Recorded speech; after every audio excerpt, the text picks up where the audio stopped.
Hi, everybody. Welcome to LGBTQ and A. And I am here with Taylor, and we're going to talk about gender identity. Taylor, why don't you introduce yourself? Tell us a little bit about you. Absolutely. I am Taylor Tomaszewski, good friend of Mike here. We went to college together. Mm-hmm. So a little bit about me. Ooh, goodness. You want like the whole life story beginning? Whatever you want. Well, lifetime nerd forever. Longtime Lego builder. Have a Star Wars collection of many a Lego. Very nice. Still in the closet behind me. They're great. Volleyball player, athlete, big time book reader, lover of life, and self-love.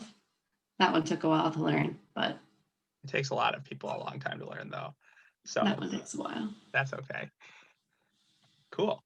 We're here with Taylor, and we're going to talk a little bit, like I said, about gender identity. So Taylor, how would you describe your gender identity? So I usually call myself gay if people ask, but if people subscribe to putting labels on things, some would call me a chapstick lesbian, so to speak. Okay. All right. Yeah. Very nice. Okay. I'll do me too, since we're both talking about it. I am very straight. I am married to my wife, who is upstairs right now with my son. So that's where I'm at.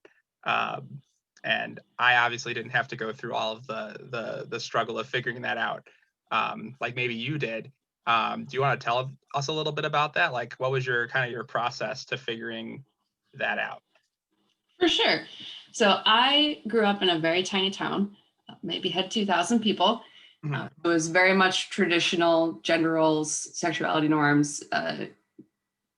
Went to Bible school, had big time church impact in my life growing up, great morals, not so great for mental psyche and, believing in yourself in terms of that experimentation and figuring out who you are as a human. So it was very much find a guy that went to your church. Maybe it'll work out. If not, you find a different guy who also went to your church and you keep going through that process. And it was not so great in terms of making sure I took care of me growing up. So it was very much of repress, hide it deep down. Also because, you saw people who were brave enough to come out when you were at that young age, and it was not a pleasant experience for an individual. Yeah. So first thing I committed to myself doing was getting out of that space that was not safe for me. Yeah, absolutely. Yep. So went to Lawrence University, met you and many, many other great people, and found my tribe, so to speak. So finding the place that made it safe to be yourself, incredible for me. Yeah. And I encourage people, if you're able, to figure that out. And, if travel's not a thing, that's okay. You look at things that are in your community, if it's a welcoming space, and if not, the internet is incredible. It sounds corny, but there's good groups. For example, like in COVID now, big gaming nerd, gaming online has saved me an incredible amount of mental heartache, not being able to see friends. So even if that's the type of space where you need to look into. But yeah, so got to Lawrence, and I ended up writing a letter to my parents while I was away on spring break.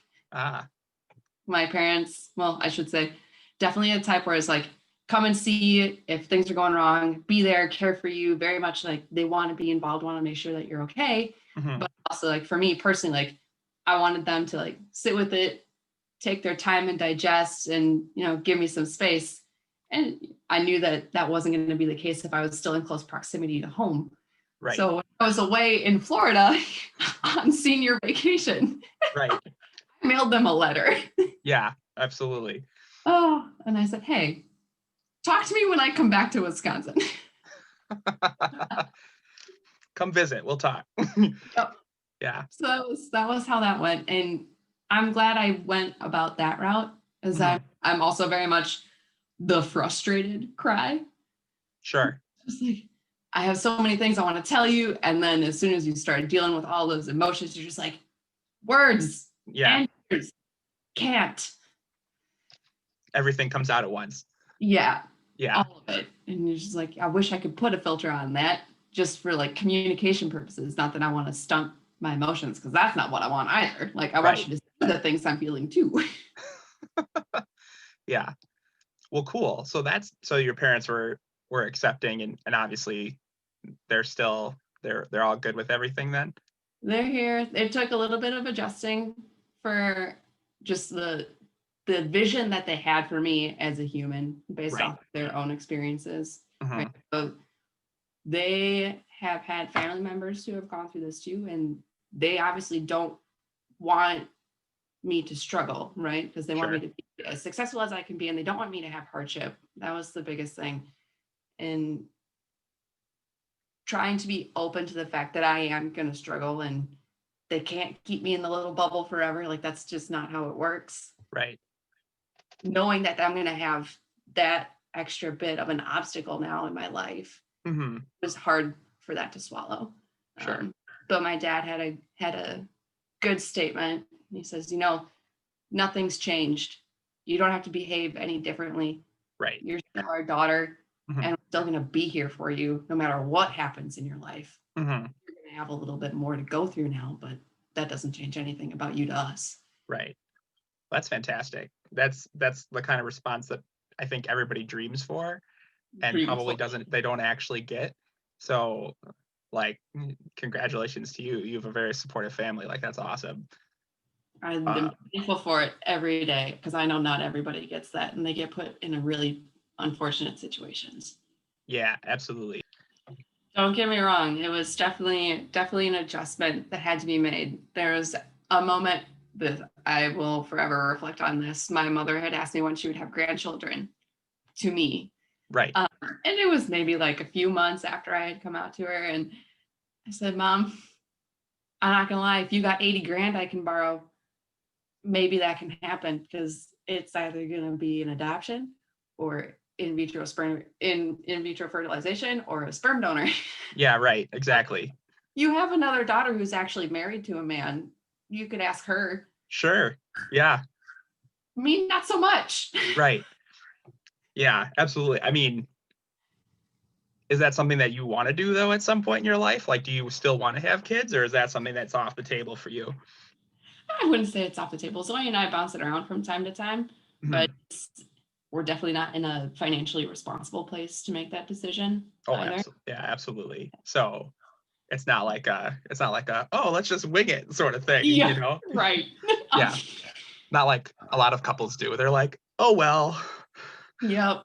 Yeah. You get that Yeah. added help, I guess. You can be irresponsible. You just go do you.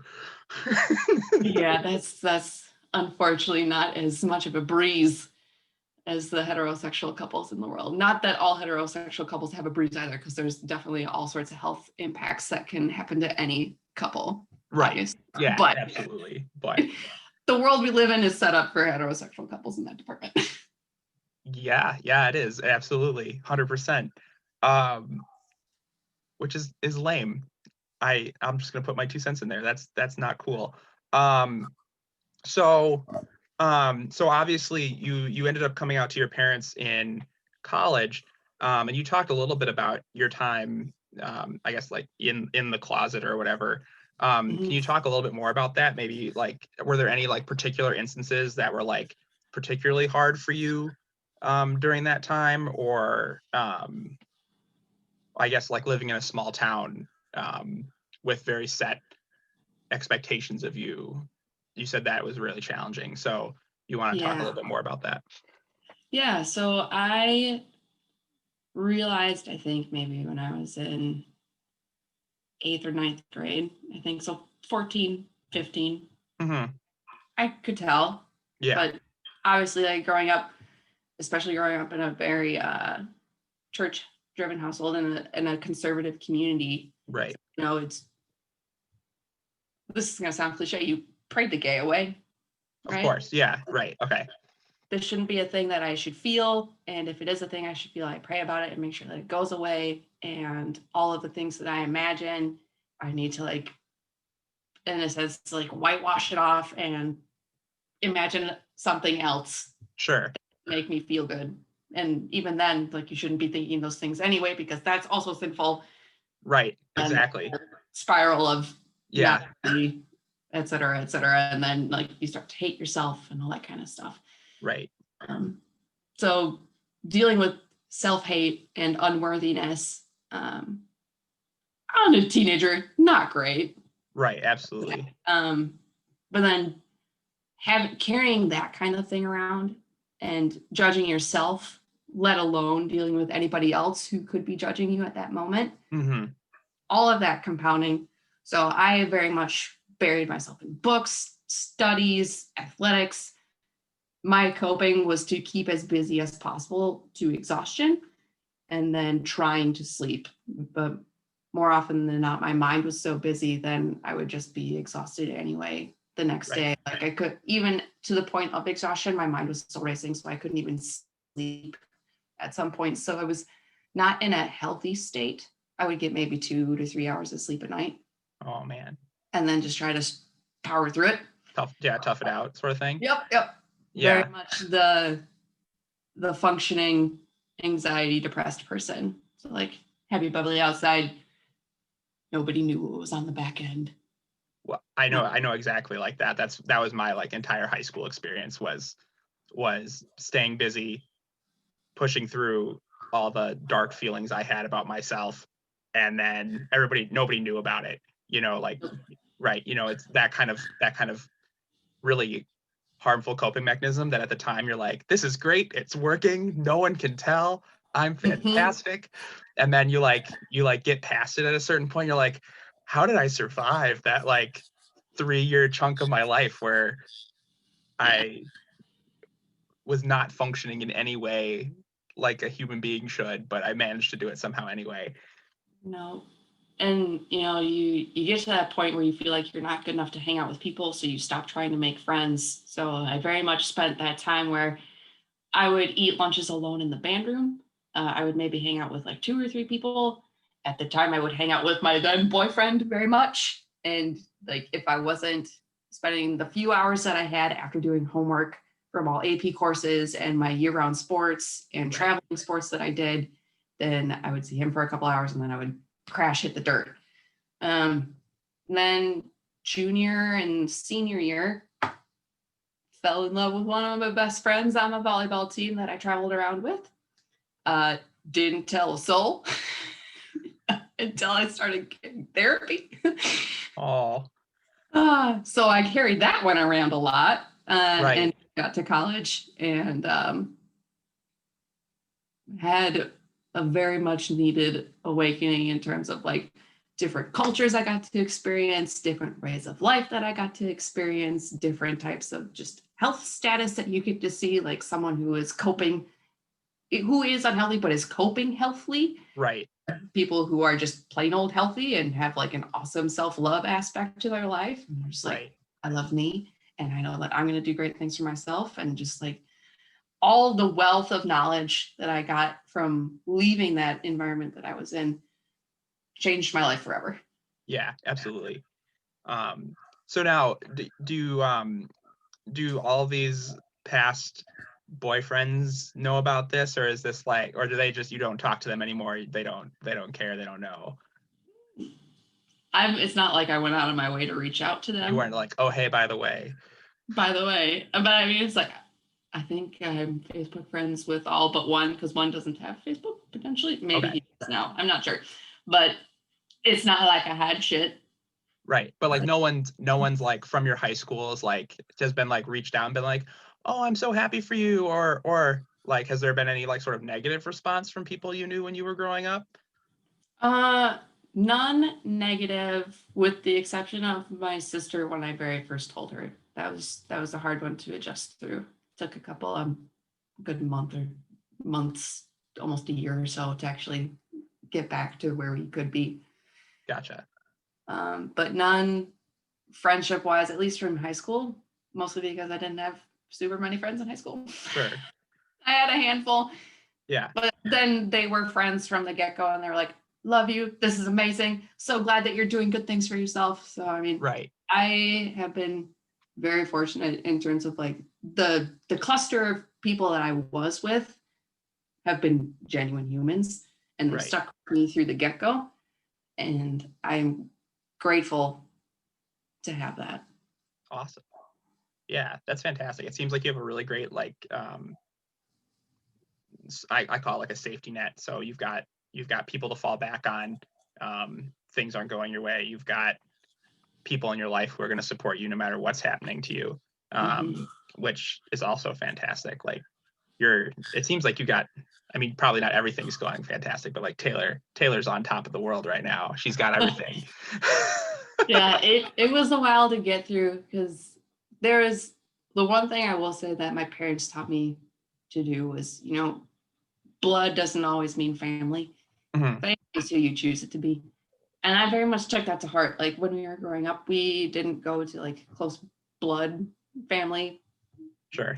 like holiday gatherings. It was like the teachers at my school were like my aunts and uncles. Right. Their kids were like my cousins / brothers, sisters, and you find the things that you want to make wholesome in your life. It's not if you can get out of the mindset that you're shackled with what you're given, you can improve what's around you.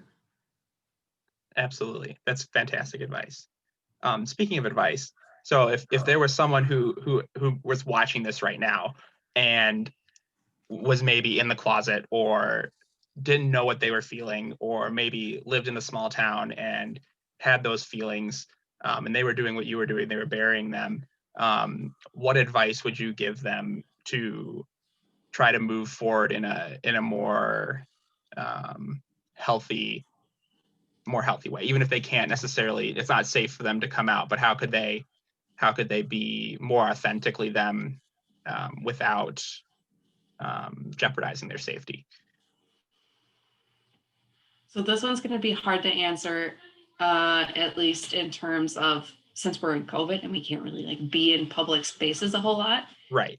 But if you're able to get into safe distances where you can start to explore a community that's outside of what you currently have. So especially in small town settings, if you can get to spaces where you start to see different political views, different religious views, different cultural views, anything else to shake up what you currently know is a great way to start. You'll never know what kind of speaks to you as a person until you start getting there. So for me, it was my first roommate in college, Maggie Vincent, was a great help for me. I remember one of our conversations while we were just talking in bed at night before falling asleep, and one of them was about like God is a jellyfish, and there might be some higher being up there, but like each tendril is its own branch, and we need all the tendrils to make the whole living being work. And it was one of like the great first conversations that I had, that started to like open me up to all these different thoughts and things and feelings and people and all that good stuff. So like there was one, again, like in a college campus, you get this opportunity of the different student groups that you can go to. And one that I did, just because I was brought up religiously, I wanted to try out Unitarian Universalist group. Oh, okay. Yeah. It was a great place to start. And they don't have any like major dogma that they subscribe to. I mean, just that there is God, and it's not like they are strict Catholics, or it's not like they're strict Muslims. It's very much a holistic approach to religion. They're very vanilla. They're like vanilla religion. Yeah. Yes. Yeah. Very much feel good. Very much vibe. Very, very basic, very happy. Yep. Nice. Like different things like that. Or, taking classes or start doing research on things that are just completely polar opposite of what you were taught and brought up to believe. Like one thing that I did is, because I was brought up Christian, I made sure I went and I took Islamic courses. when I was at school, Mm-hmm. especially, you know, when our age grew up With 9/11 and all of with that. 9/11, Right. it was very politicized that, you know, radical Muslims and end all be all bad guys. And that's not true. That's Right. not true. Yeah. But you're not going to know these kind of things unless you start getting educated and exposed to things that are outside of what you believe to be true. Mm-hmm. I personally subscribe to the thought that there is no such thing as capital T truth. Right. Everybody has their own perception of what true means, and to make sure that if your current state true is not good for you, then you need to go and see what other people's perceptions of true actually are. Right. Yeah, I feel like I had a very similar experience. I didn't grow up in a small town in Wisconsin, but I grew up in a wealthy suburb near Chicago. But it was also just as conservative, and just as harmful of a, I feel like, of a social situation. Similar things, right? People who came out were demonized. If you didn't subscribe to that specific, lifestyle that was expected of you, you got torn down. And it really wasn't until I got to Lawrence where I got to experience all those different people and places. And I got to meet people like you and people like, like basically your whole volleyball team is awesome. I love all those people. But like, but like you're learning, you get to meet people from, who are raised in a different place and had different values. And even if you all end up thinking roughly the same thing for the most part, like you all like within the same like line of thought, in the end, the collective experiences from coming together to create that collective line, I think it really broadens and enriches it in a way that's better than when you're all born in the same place and that line is forced on you. Mm-hmm. And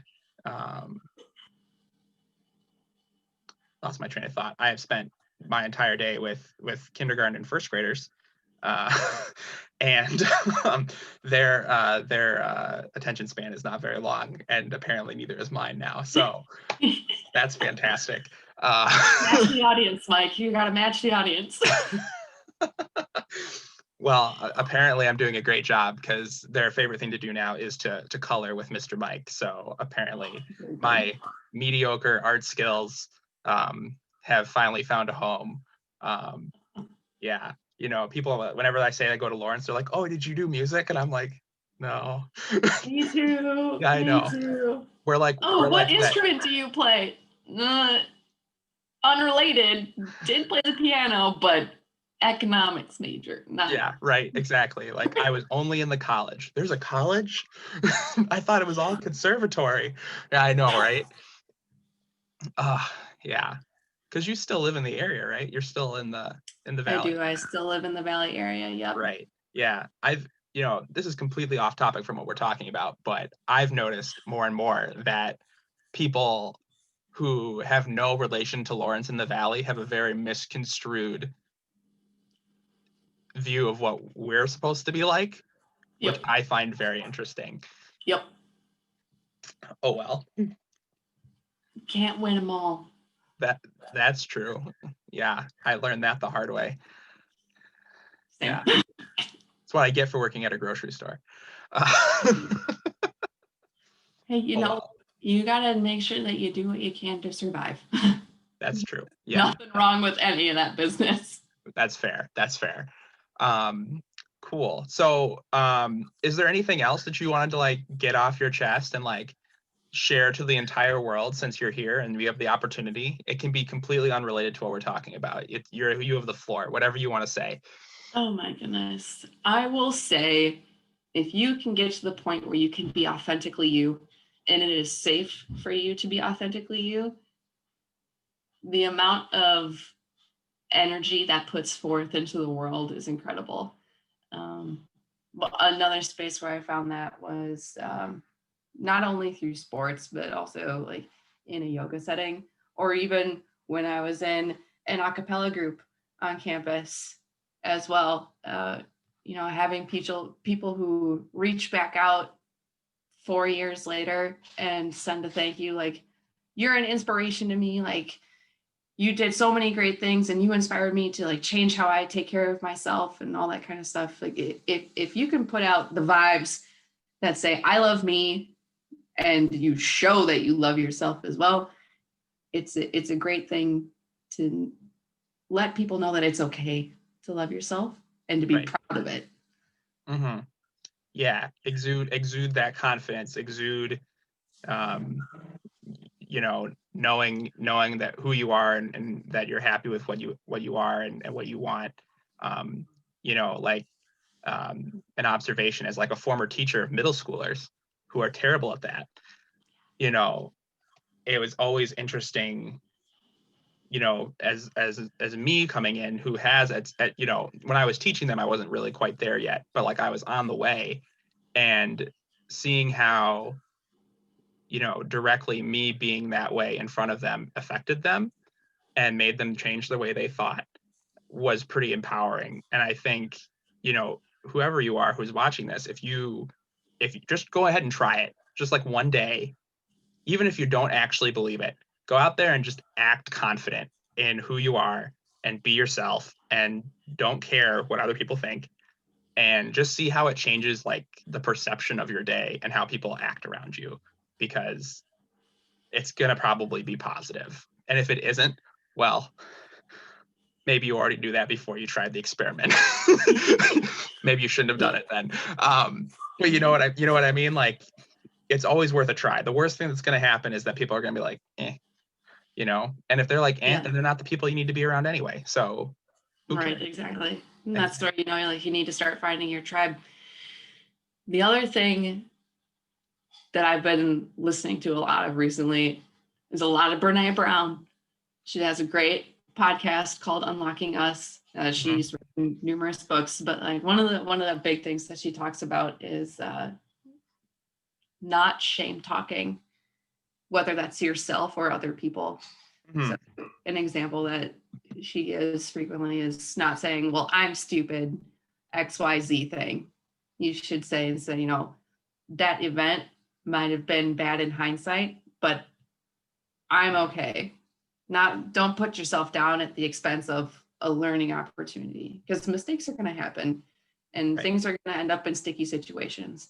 That doesn't mean you as a person are any more worse off, like, in your soul, right? It's like that. To err is human. That is immensely true.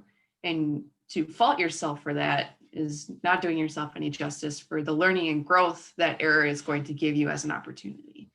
And that's something that you need to embrace. And it's going to be hard. Mistakes are not easy, and they make you feel ucky emotions that you don't want to deal with. But it's okay to sit with those things, and you have to work through them beginning to end. Absolutely. So wise. So fantastic. Shit. Taylor Tomaszewski, great things. Like, you need to like go and listen to this lady, because she'll give you some great advice. You said Brene Brown? I did. Okay. I'm gonna link it.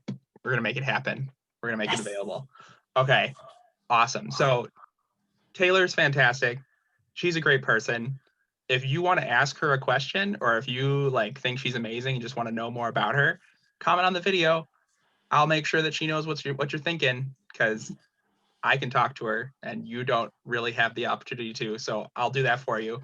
No worries. And yeah, Taylor, thank you so much for taking the time to come talk with me about this. And you're the first one, so hooray. Yeah. And there'll be more. If you want to watch more discussions like this, you should like and subscribe to my channel. That'd be great. Absolutely. Yeah, absolutely. You got it.